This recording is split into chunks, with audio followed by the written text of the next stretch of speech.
Let's see. Nothing yet. We should be. Oh, we're live. It's been a while since we got to say that. I know.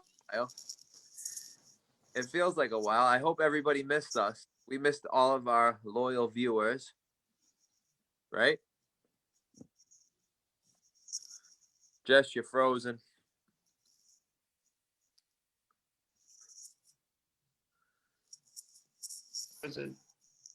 Oh, now you're back. Okay, sorry. I had a moment. It's all right. I was patient. I didn't want to go on without you. Oh, thank you so much, Mikey. Okay. Yeah. Greater Wealth and Recovery Solutions mission is to connect those with substance use disorder to recovery treatment services. Additionally, we offer scholarships to safe and effective sober living, educate the public through community outreach, and help veterans access premier quality treatment. Our organization embraces cultural diversity and is inclusive of every race, religion, sexual orientation, veteran status, socioeconomic background, disability, and age group. Hold on, I'm gonna go share this. Very good job with that, Jessica. Thank you so much. Hold on, let me share. Right post. I'm gonna do the same thing. All right.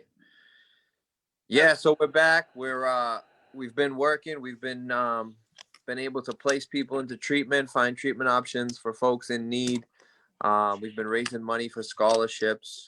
We've been providing people with family support, family consulting, and connections to all different resources. So please call us, reach out to our Facebook page. We've been getting a lot of messages lately. So that stuff's been picking up. We've been able to communicate with a few people. We actually connected a gentleman from, I believe, Michigan. We got him connected to a sober living. He wanted to come out to Mass. We got him into sober living in Mass recently. So that's a big success for us that people from other states are reaching out. I think that's kind of cool. That is awesome.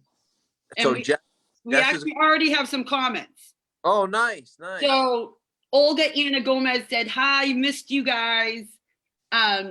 Chris Chevalier said, hello all, I'm 11 and a half months clean today. Congrats, Chris, good stuff. And he'll have a year on December 19th. Tara Shannon said, we missed you too, buddy. Thank you, Tara. We missed you. We missed all of our viewers. Jeremy Hardy said, hey, Blake, my man. So hey, Jeremy. Teresa Legiro said, happy Sunday, everyone. Hi, Teresa. I hope you had a nice Thanksgiving. Mike's mom. Hi, Mom. Yeah, she had a wonderful Hi, Mom. In sunny Florida. Oh, which I went here today. To tonight with this weather. I know. Yesterday was horrible. Paul Melconian said word. So hi, Paul. Word. Throwback. That's like throwback. Tara said, Blake, you're awesome. Thank you. Jeremy Katz said, that's really nice of you. And then Amy Merson said, hi, Blake. And Lauren Kelly said, hi, Blake. Oh, hi, Laurie. Hi, Amy. Isn't that awesome? Look at yes, this. It is. Rocking and rolling tonight already. Right. I guess we were missed. So, Mike, do you want to explain the $8 for Angels, and then I'll spin the wheel? Yep, of course. So we've been running this little donation thing we got going on. It's called Dollars for Angels. So we're raising money for scholarships for safe, reputable, sober living. Dollars for Angels is, Jessica spins the wheel, a number pops up, and whatever number that pops up is a recommendation for a donation for us tonight. Dollars for Angels are dollars that will be allocated to our angels. Angels are our people that are still out there in active addiction. We want to have dollars ready for them to scholarship them for safe, sober living, or maybe even one day be able to finance treatment for them. Yep. So with that, our new motto is we want to never say no. So we want to have enough money in our account to never have to say no to a scholarship or anything of that nature. So Jessica, go ahead. All right, hold on. I want to make sure everyone can see it. I'm trying to figure out the lighting. That's colorful. I like it. They're going to be able to see this one. All right, ready? Oh, no, I can't see it. Right, what do we got?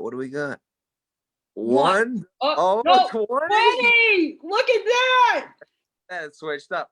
So $20 is the suggested donation. You could donate at Recovery Solutions on Venmo. Yeah.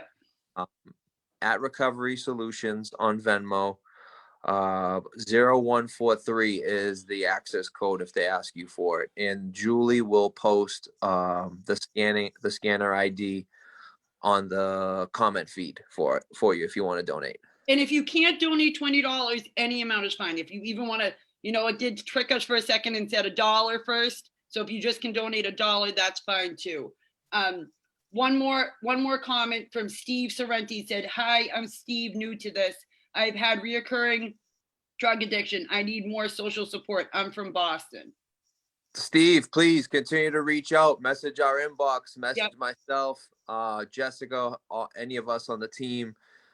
We'd be more than welcome. We more than welcome you. We'll be more than happy to assist, guide you, and connect with you. That's what we do. We offer complimentary recovery coaching, scholarship into sober living, if eligible, placement into treatment consulting, family support, all of those things. So thank you.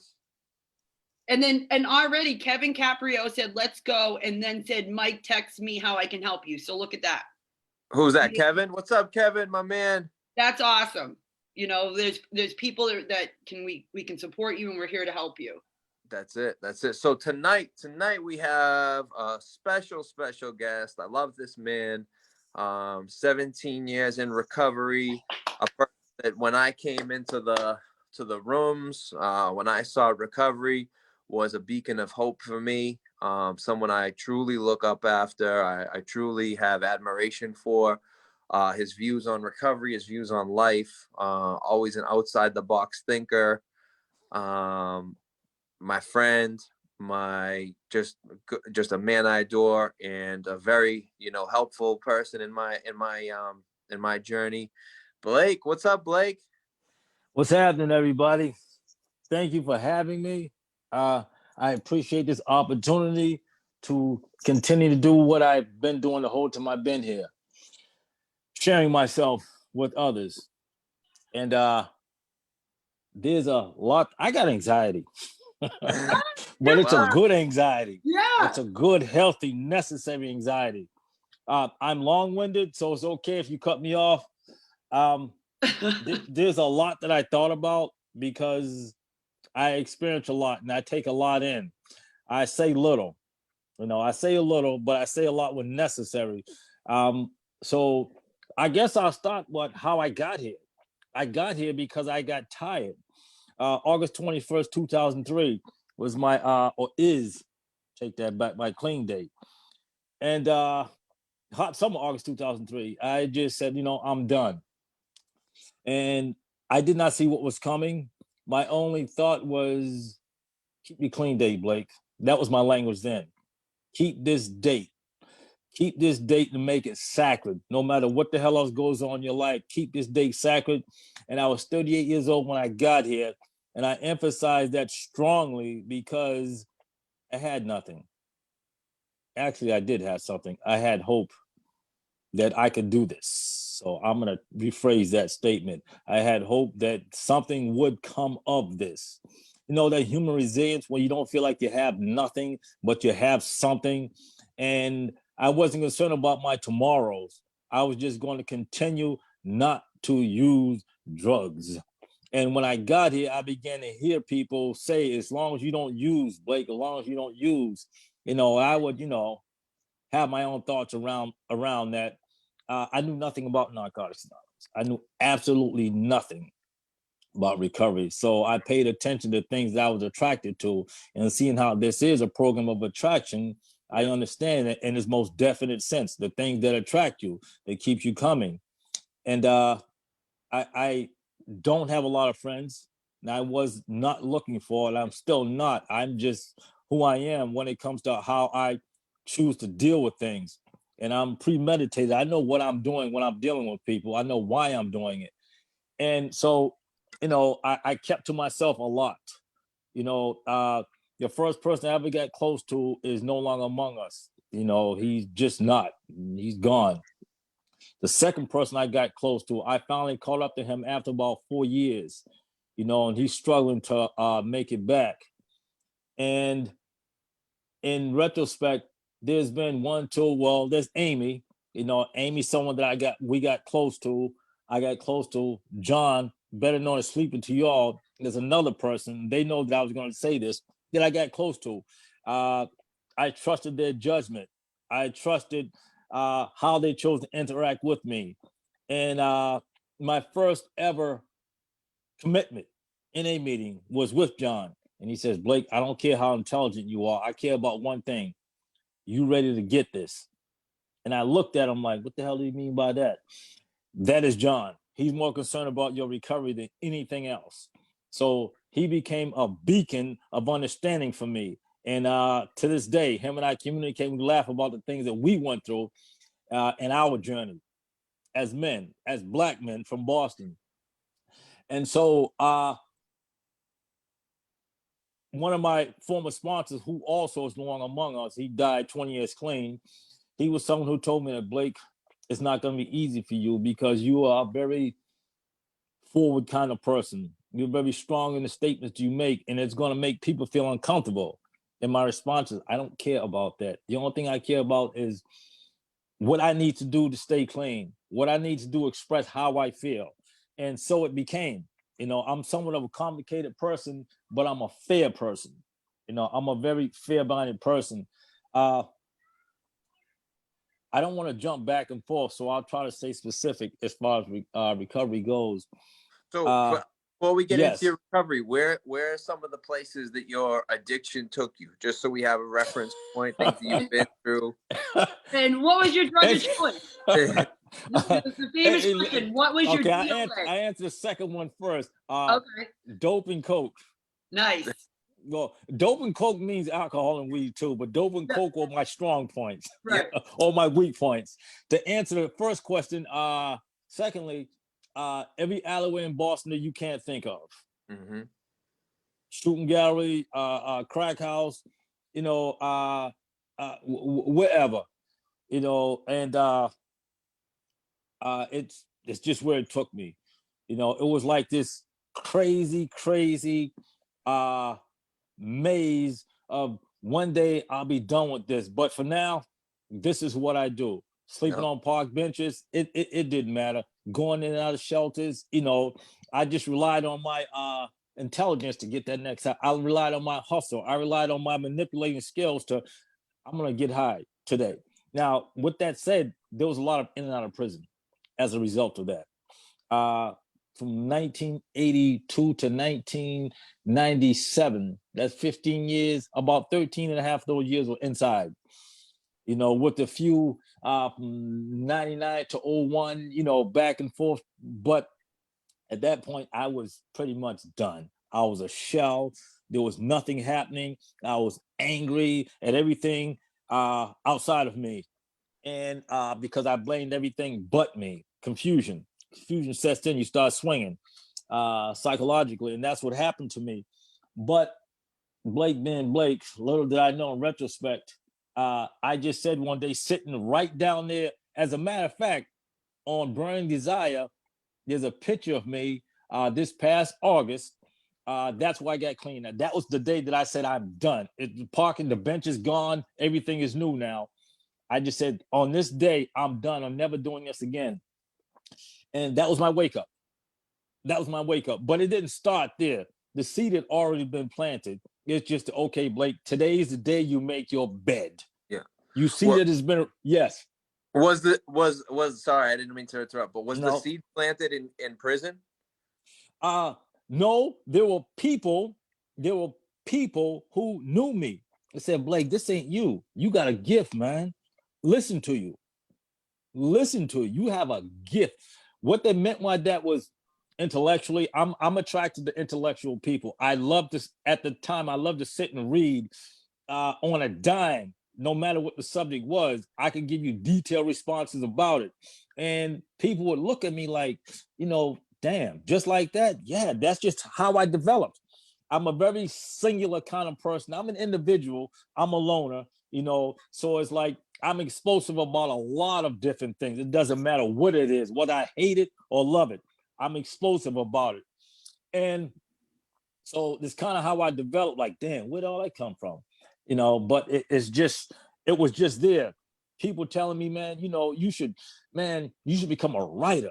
You should be a speaker. You got something, man, and you just putting it all up for nothing, man, for some drugs.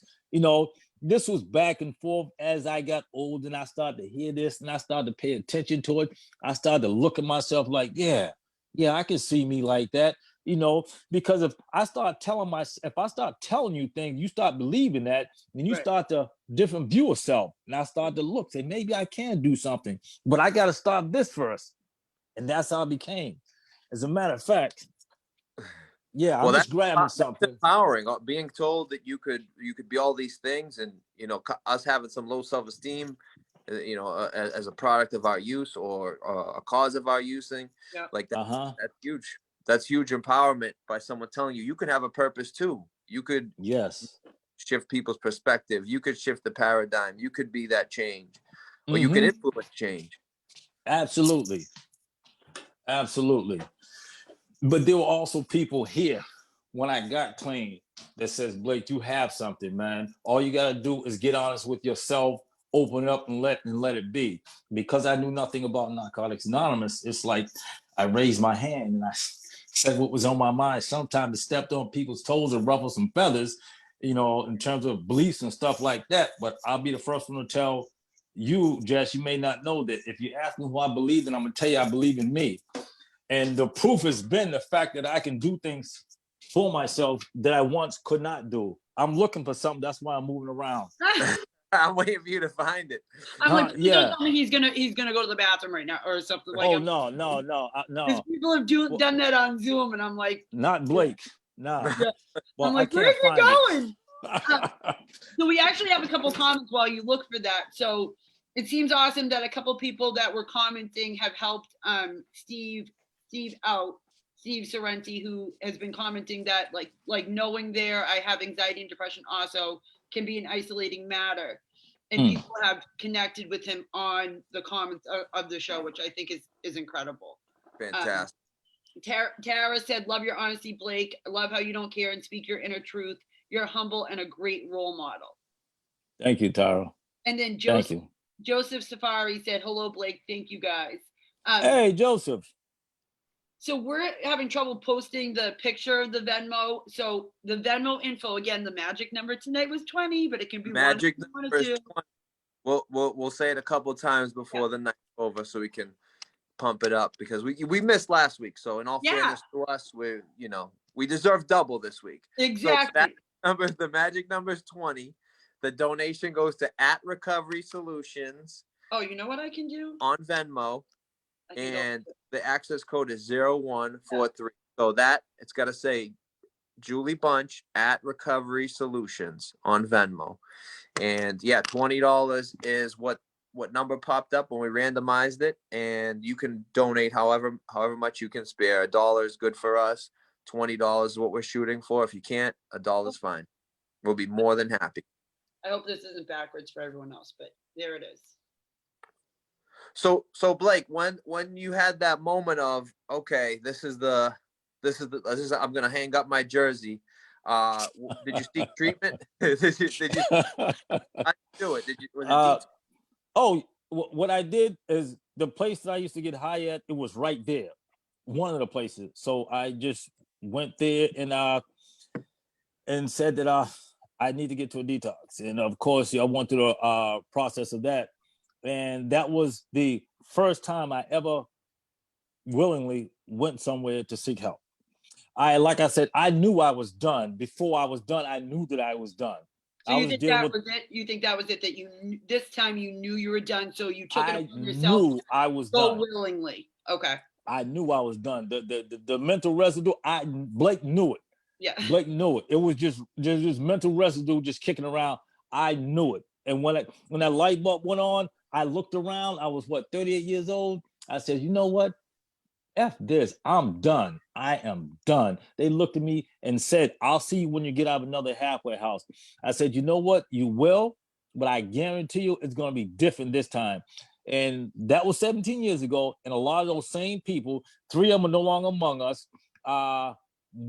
2 don't recognize me. And I don't know where the rest of them are. Don't recognize me. Just don't, because there's nothing there. But I still drive to the places that I used to, and I stop and I let them see me. I don't thumb my nose. I don't act like a lot of us unfortunately do that. I'm just not built like that. Yep. That's where it started for me. And see, when I got clean, that wasn't what I did to get here comes with the package. Right. See what I'm saying? That comes with the package. You hear people celebrating, my life started on this date. No, mine started the day I was born. That's when my life started. Everything up to this point played a part in who I am today. So when I say package, Blake means the package. And when I say friendship, I mean friendship. When I say love, I mean it. I don't use those terms loosely like a lot of us do. But back more to your point, it was to this day. Let me get to this. I go to watch a lot of active addiction. I started 7 years ago going to Lowell and Worcester. I stopped that. For the last year, I go to Boston Methadone Mile. I've been driving down there for a year now. I've gotten to know quite a few people. Some I've talked to, but I go down there because for me, it's like, damn. I sit and I watch the police, and I look across the street. I see people getting it in their neck or in their arm, and I'll look at it and I'm taking it in. Like, remember when, Blake? But more than that, I'm looking at what's happening. What's the psychology behind you watching them? You watching them, me watching them. Cameras everywhere. And so I says, damn, this is a different way of doing it now. I can do it wide open. It's different. And now Boston is a small city. Then I started thinking about places like Chicago, LA, Detroit, Washington, just compounding. I'm like, if they're doing it here, they're doing it there. I would love to be able to travel just to go for that.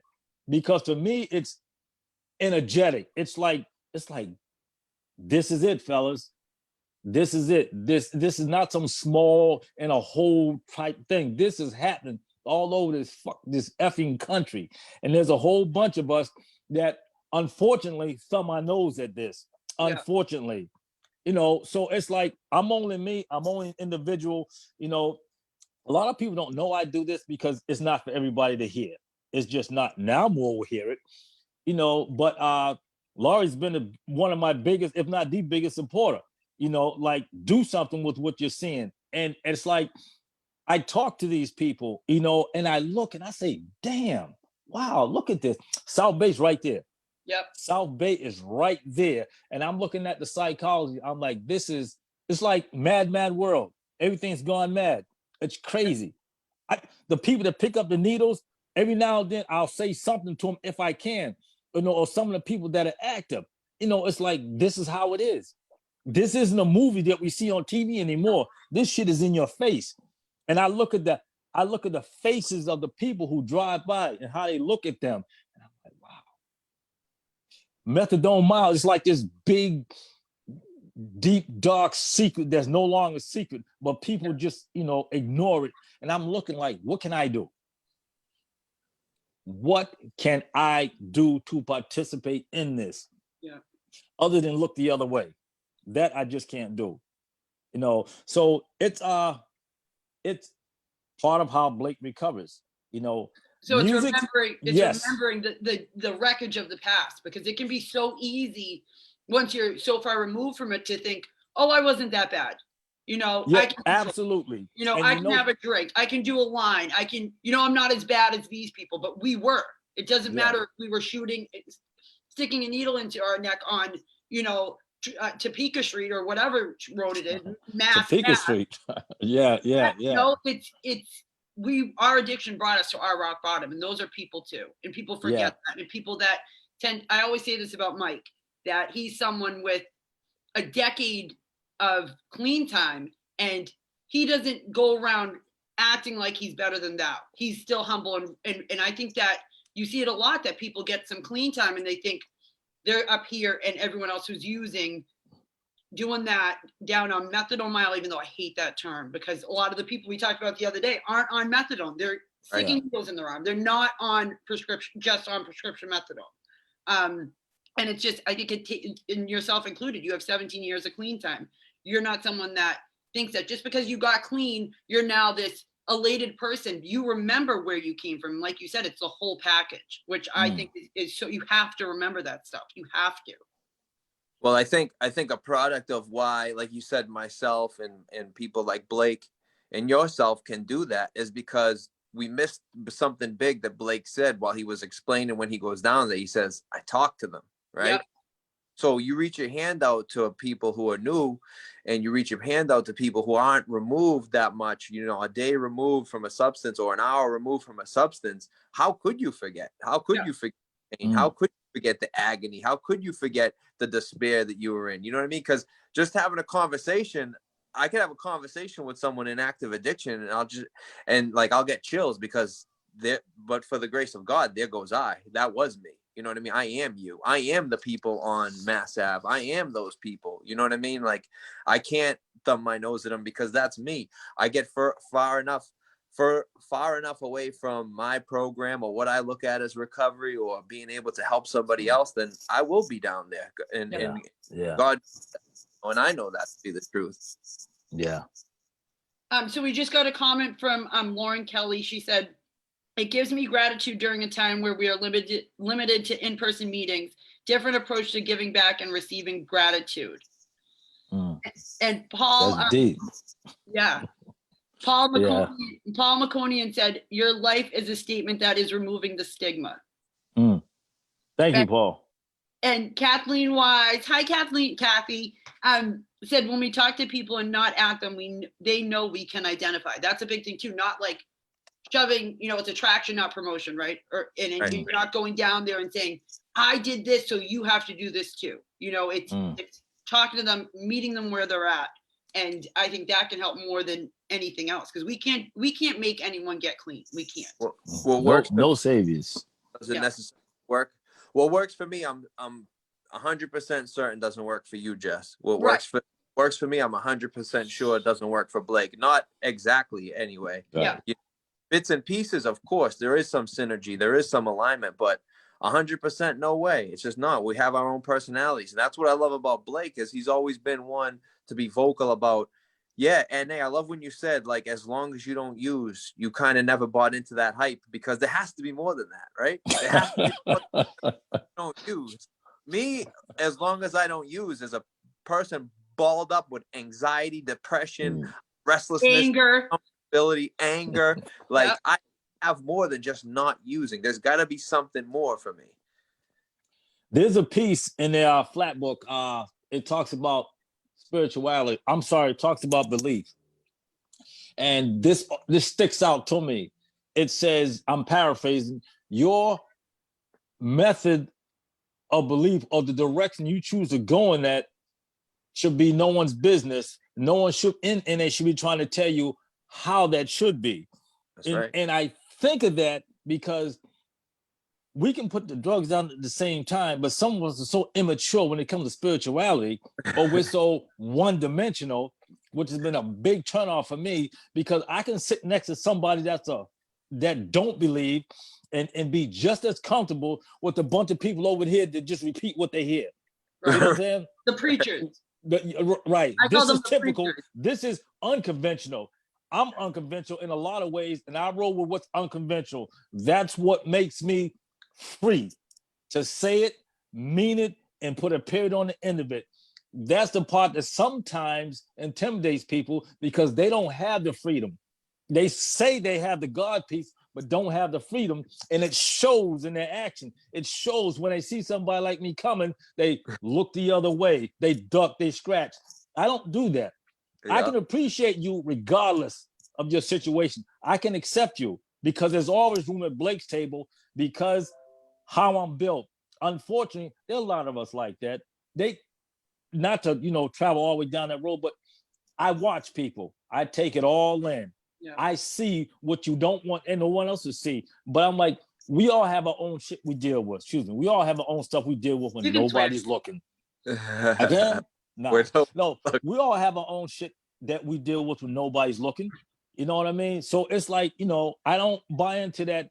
Uh, I, I, I need to be, oh, please give me a break.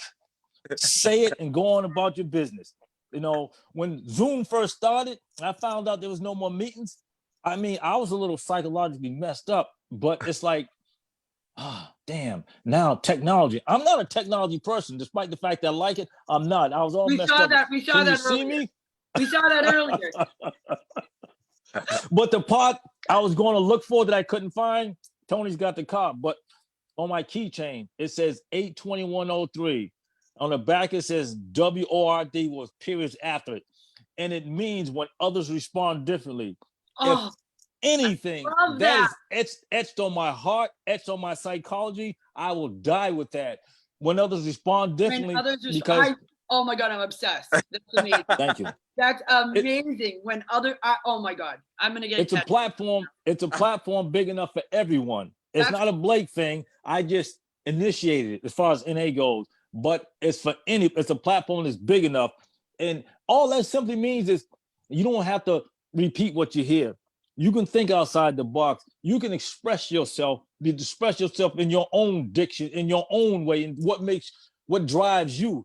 That inner peace that drives you. And I'm driven. I'm a hard-driven man. But like I said, I'm fair. You know, just because we don't see it eye to eye, that should make us even more willing to come to terms because we have that about us. And versus a lot of the immature ways where you can't play with my basketball if I'm not playing. That type of mentality there. Unfortunately, there's a lot of that. I don't mean just in recovery. I mean psychologically, people are mentally warped in general. I watch people. I'm like, what happened to just saluting somebody for doing something good with no strings attached? Talking in person. I love talking in person to people because you get the real person. I want to see you in person and talk to you about something. You get the humanity piece. We're losing a lot of that with all this fancy technology, even though I'm part of it. But you mentioned recovery, music. Music is a big part of my recovery to this day. Now, a lot of years I was in prison, so I missed a lot of songs, so I've had to play catch up. I don't have to do that shit no more. I'm on front and center with the scenes.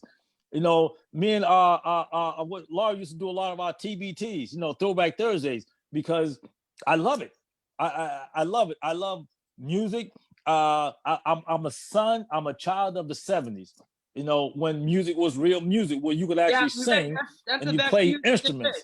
Yeah. You know, Al Green, Marvin Gaye, James Brown, Sly Stone, you know, go up to some Public Enemy, some Tribe Called Quest, Nas, Jadakiss, go all the way up. I'm with each successive generation because it's all a part of Blake. It's all a part of me as a African American, as a Black man. And I've listened to this stuff and they tell stories about life. That means pain. That means happiness. That means never again. You know, if you listen to Joe Budden podcast, he kills it. He talks all about addiction, how he overcame that part, why he needs to continue to do this to continue to be. So there's a piece for everybody. And I'm fond of saying with someone else that there's a song for every situation. There's no such thing as a song for not a situation. You might not like it. You might not identify with it. There's one for you, Jess. There's one for you, Mike. There's one for everybody that's listening. Everybody tells a story. The rhythm of life. The rhythm of life. I had did a video concerning that there, but yeah. A lot of the stuff that I've done since I've been clean, you know, having Boston Neighborhood Network television program, you know, the podcast, those movies, the anti-racist films that I was a part of, those things I was a part of because I put myself in a position to be. See what I'm saying? It goes back to anything. When you want something, go get it. Don't wait for somebody else to do it for you. Do for self. That goes back to what I said about believing in myself, you know, because as I understand, we're all gifted with the natural ability to do for self. And if we don't harness those skills, we look at so-and-so, it's like, damn, I should be doing that. Well, what the hell are you waiting for? Yeah. It ain't got to be nothing big. It'll be something simple. Right. You know, like being in a halfway house, what they used to say, make your bed, make your bed, make your bed. I'm like, damn, you can't make your bed. Some people never made a bed before. So they had to have baby food, baby steps. You know, Baby. it's like I had my license till I was 39 years old. I'm 55 now. What was I doing? Well, I wasn't driving legally, you know, but I'm There, happy. done that. I'm happy with how I live today. It's not, I mean, there's always room for improvement, you know, because I contradict myself and my shortcomings, you know, but I try to be, I don't beat myself up like I hear a lot. Oh, listen, get out of your own way. Nothing's going, let it be. Give yourself a chance. Breathe easy. Let some of that dirt out and replace it with something else. Listening. Were you listening here or you listening here? You listening here, which leads me to nature programs is also part of my recovery. You know, just sitting, watching, just watching. I'm like, wow, just watching. There's so much in the ecosystem in this earth that's so humbling. When I was up in Niagara Falls, just watching waterfall, just saying, damn, that water's been falling for a long fucking time. Yeah. On point, mathematically on point. I'm Yeah. like, look at the science behind this. I love science too, you know, but I don't like heights, but getting up in planes, I'm like, oh, damn, I'll be glad when we get down. But you know what I found out about planes? When you're up there, it's like sounds of science. You peek out that plastic thing there, and it's like, wow, look at all that nature that's taking place, clouds, what have you. I love it. I love traveling. I want to travel more. And if this shit calms down, I will be out of here soon. You know, but yeah, Well, I love people. You know what Yes.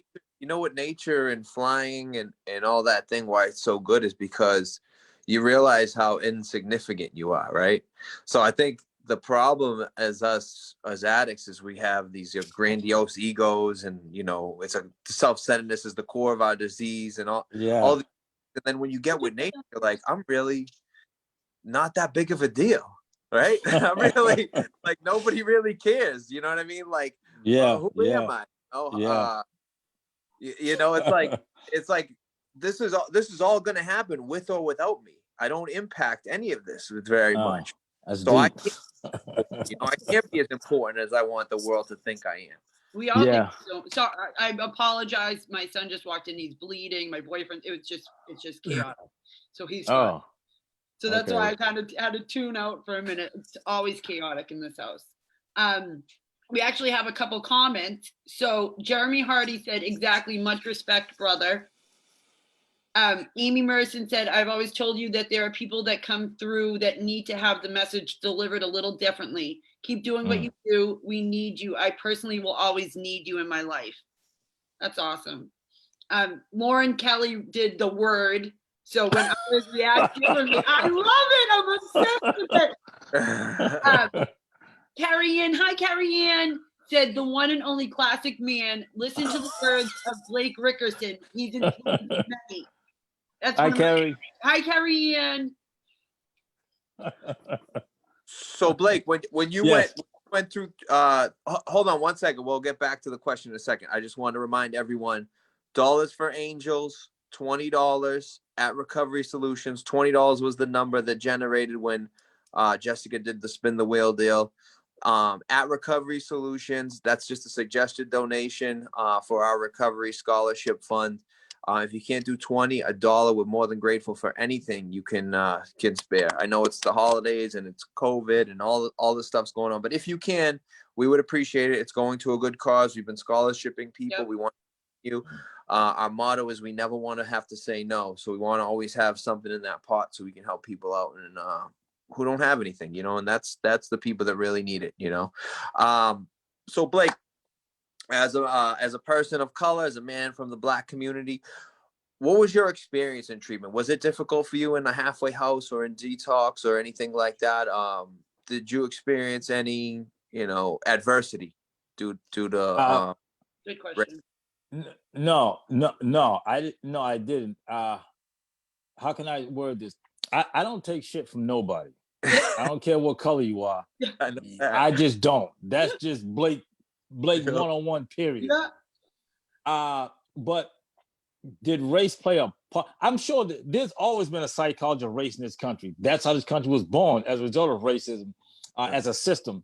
So, but being in, as far as detoxes, programs, and stuff like that, I was 38 years old, and a lot of people that were there were in their 20s.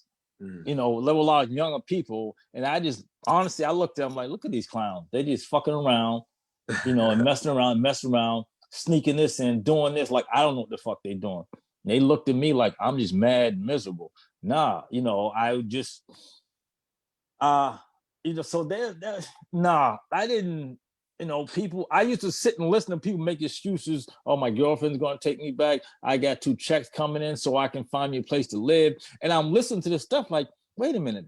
We tell the judge lies only to be back in front of that judge the next week. This is what this shit sounded comical to me while sitting in the program, listening to the lie, watch people effed up, messed up off the stuff, walking around like, you know, what do I do? Standing in the medication line. I'm like, this is like a fucking movie that I do not want to be a part of.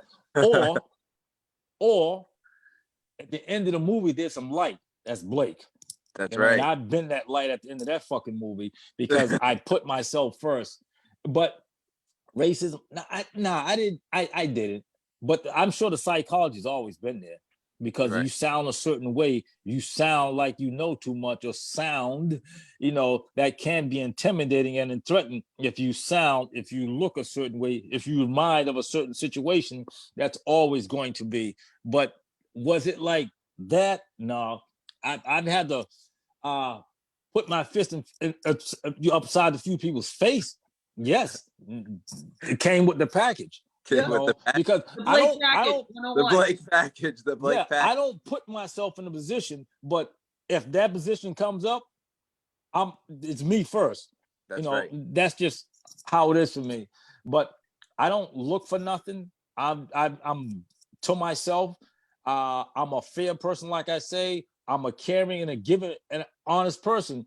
You know, but I don't. I sit back and I think a lot. I watch people. NA no NA go down to the fucking Boston Commons in the wintertime and look at the birds, or not too many birds in winter, but just look at shit. You know, I'll watch anything and I'll pay attention to it. Like, wow, this is what's happening, huh? I never wanted to be one of those people that were relegated to a Narcotics Anonymous meeting.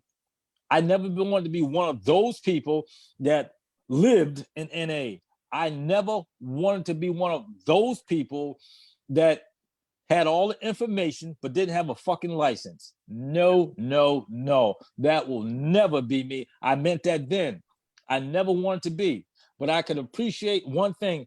It talks a program of attraction rather than promotion. That didn't attract me. I watch people. And I watch a lot of people, how can I say it, be abusive with their innate information. And I says, boy, wait till they hear me. Example. Wait. Yeah, I'm sorry? Give me an example. Yeah, she wants to Example? see. Oh, here's an example. And if you don't do step 4, if you don't do this, this is going to happen. Biggie made a song called the 10 Crack Commandments. And so when I was listening to them, I said, here come the NA commandments coming from people. Do they really give a fuck about you? Or are they just saying this to appear to be how they develop? That might be how they develop, because a lot of people are really scared in NA. So they have to talk that way to appear to be this. Goes back to the ego when they're really not hiding behind spirituality. Now, look, I've had 4 sponsors. Let me see. 1, he died. You 4. So Hope I don't die. no. Everybody's going that way. Yeah, no, but here's my point that I got as far as a step 9. The last time I sat down and done step work, it's been 3 years. No, it's been more than that. But see, here's my thing. I'm leading to a larger point. I had to step away in order to reinvent myself. I had to step away from a lot of stuff because it began to wear me. A lot of the fakeness and the phoniness and the you need to do this, you need to do that. If you give a fuck about somebody, you let them know in no uncertain terms. You don't threaten nobody with the NA literature. And that's one thing that I hated more than anything, is to threaten somebody with it, as if you're the embodiment of Narcotics Anonymous. I hated that. And I let you know that. I will let you know that. So Blake became confrontational. Well, what's confrontational about defending somebody's right to develop as they see fit? And I've always been the type, well, challenge me on it. Challenge me on step 6. Challenge me on step 7. Challenge me on it. If it's about spiritual growth, you're doing it all wrong. So it's like, let us love them till they can love themselves. But let one of these people that can't keep their clean date, you're ignoring them when you see them stumbling down the street. See, I'm not like that. I hate it. You know, so it's like, you know, I kind of shied away from a lot of stuff. I said my piece. The sister asked me when's the last time I've been to a convention was 2014. Convention is a meeting that's have a perspective. And any convention is a Narcotics Anonymous meeting. Yeah. That's what it is.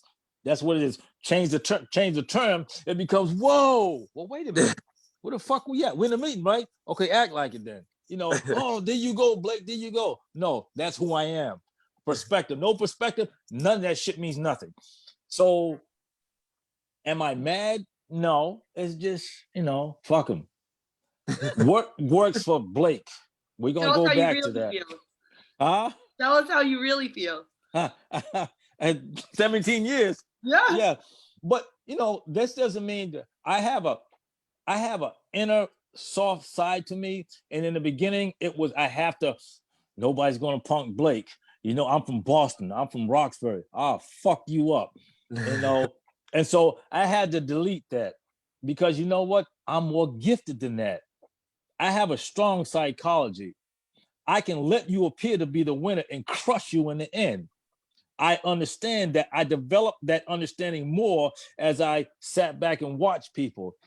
Everybody wants to be recognized for something. Yep. Everybody wants to be recognized for something. And because I understand that, the beauty of it is somebody you don't like or can't stand, go to a meeting and sit next to them.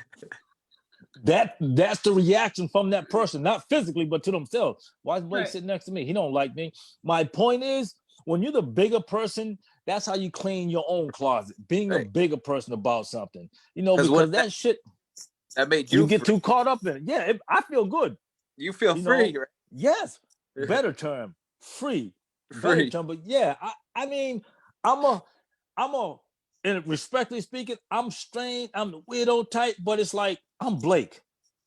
Through it and through it all. At the core, you say that's Blake. Yep, nope. If you're here, you say, yeah, nah, you're a third party to something. I think it's in our Green and Gold. It talks about someone's having a conversation about someone. You walk away from it, you change the subject, or you correct it. Me, I'm a corrector right then and there. If I say you're my friend, I'm going to check that person or those persons from talking about you. I'm not going to walk away. It's not how I am. I might change the subject. Depends on what they're saying and how mad it's making me.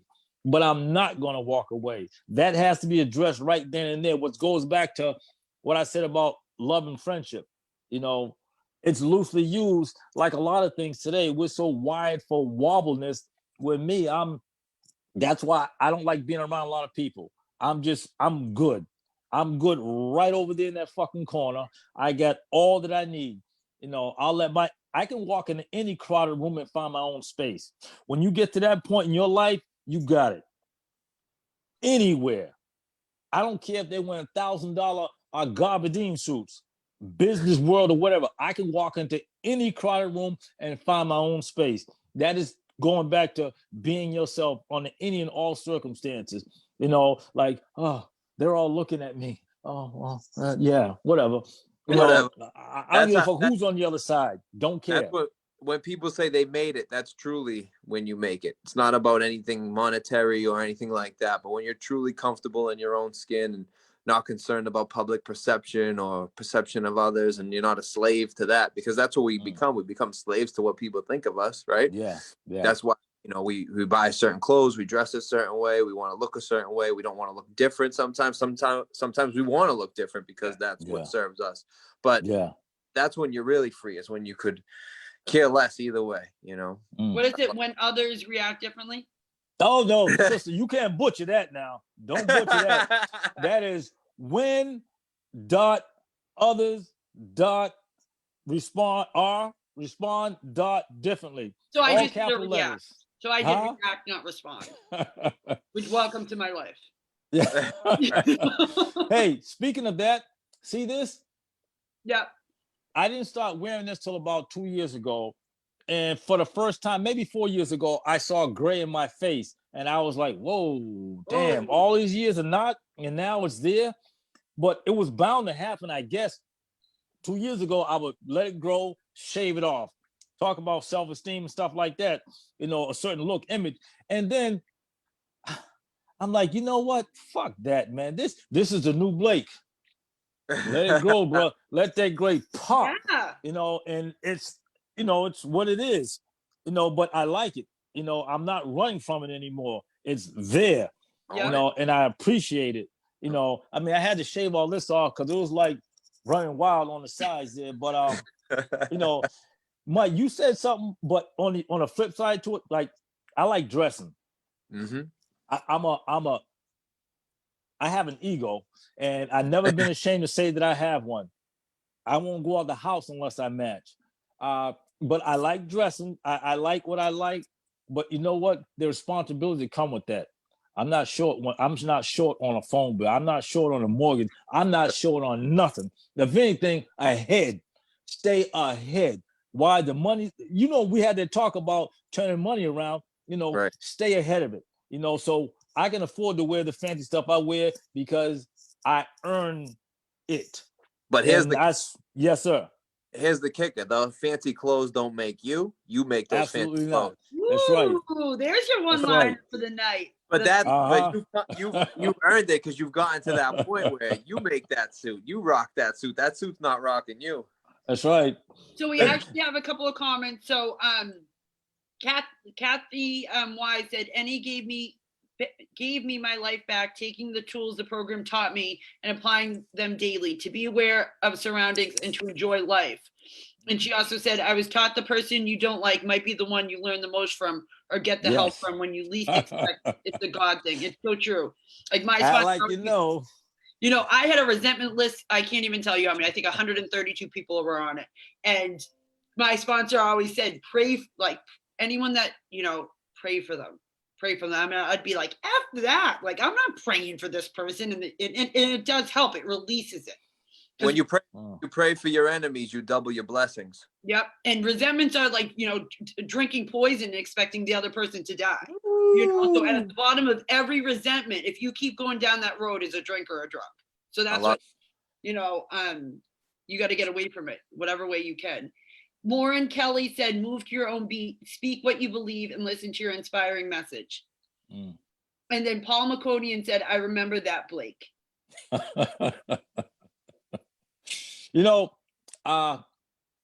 If you, and I've said this a few times in the past, just sharing in a meeting, but if you look at a picture that you're in that was taken, say 2 weeks ago, and that photo is returned with everybody in that photo, including you, and I've always said to people, when you find the most important person in that photo, you found yourself, because that is the most important person in that photo. And I'm saying that to say that there's value when you put yourself into that. You take yourself away from it, there's no value. See what I'm saying? It's putting yourself in the picture, meaning the picture of life.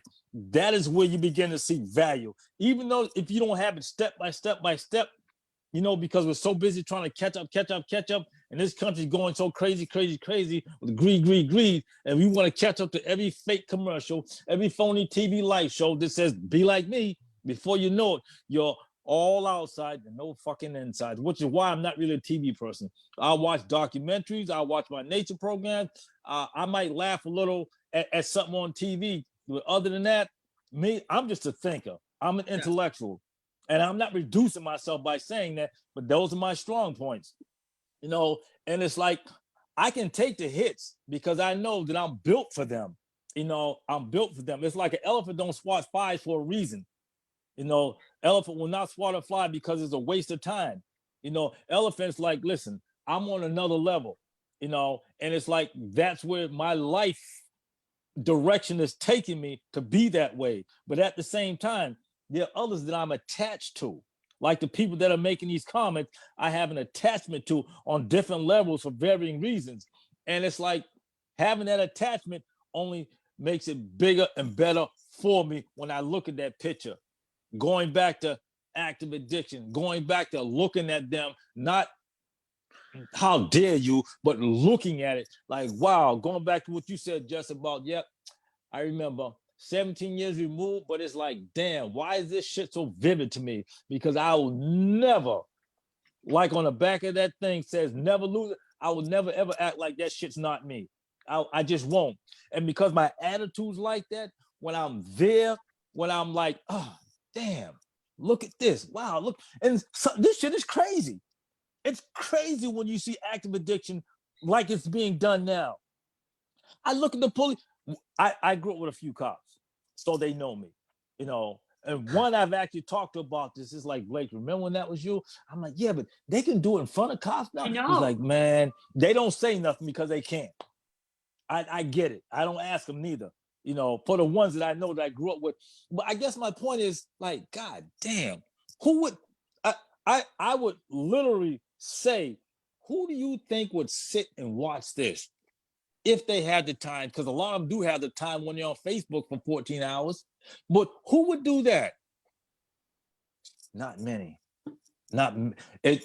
You have to be built for it. You have to be built for it, you know. And I'm only saying that to say that I'm attracted to that. I'm attracted to that. Look at this. Just look at this. These are people who have mothers, fathers, Yep. children. These are people who have people they care that are hurt because they're living this shit too. You know, I have a phone number of one kid who gave me his mother's phone number, his father. His name is Rob. You know, he says, I talked to him recently. His father, he says, I'm mad at him. I said, well, you have a reason to be mad at him. But how long are you going to hold on to that? His kid's 27 years old. I listened to this kid. He wants to be in a real estate. I'm like, wow. I listened to him for 7 to 8 minutes. And I'm saying to myself, interesting. Very good mind. But then again, a lot of them have good minds. Yeah. They just active, you know. So it's like I can't look the other way. I won't look the other way. I'll always be on the other side while the crowd's over here. Blake's gonna be over there doing his thing. Why? Because that's what works for me. That's a part of my recovery. Do I wish I wasn't so much of a loner? A lot of times I'm like, damn, Blake, you know, sometimes I get lonely, you know, because I'm built such a way, but you know, and then I say to myself, well, who the fuck do I hang around? When I'm home, you know, she don't know nothing about no fucking needles. Yeah. You know what I mean? So I can't talk to her about it. She just knows the people that know me from 12 years ago, 15 years ago, that Amy and Sleepy and Vanetta and them. But you know, but going back to that word freedom, man, when you got that freedom to you have to see yourself wanting to be something, to do something, to step outside of that comfort zone. And it's like, whoa, you know, that's why I listen to music, man. There's a song for every situation. There is nothing. I'm going to say it again for a third time. There is nothing that you can't do within reason to empower self. Absolutely. Potential multiplied by practice equals powers increase. Yeah. Ooh. I'm a mathematical science junkie. I say potential multiplied practice equals powers increase. Last year in November 2019, I kept saying Blake 2020 is going to be my fucking year. It's going to be my year, you know, and not once now I'm going to mention, have I mentioned COVID? Because everybody, oh, COVID did this to me. Oh, COVID did that to me. Well, what did you do? Right. What the fuck did you do to stand up and say, let me do what I can do under these circumstances? Talk to me. So here's what I did. I did videos with the assistance of Javier. I did, you know, some videos, inspirational videos, motivational videos. You know why? Because that's what I like to do. That's awesome. You know, that's what I love to do. And I have stuff forthcoming that I can't mention because I just won't. I'm not saying nothing until it actually comes to reality. You know, not saying nothing. I'll just allow it to be. But, you know, like I haven't gotten close to a lot of people in it. I just haven't. Like I said, Amy Sleepy in the very beginning. Dre, I love him. I go to see him when I can. You know, he's struggling to come back. Paul, he's gone. I got close to Chip, you know, for the last year, Laurie, she's been the latest addition to this. I call her the new Amy, you know, and very highly intellectual. I'm like, another Amy, huh? But her own person. Let me emphasize her own individual. But you know, people,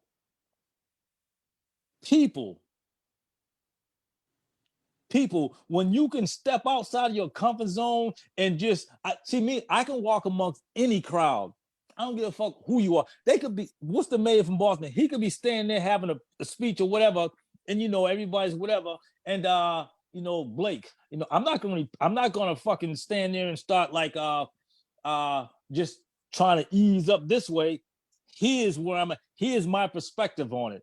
Here's why I'm saying this.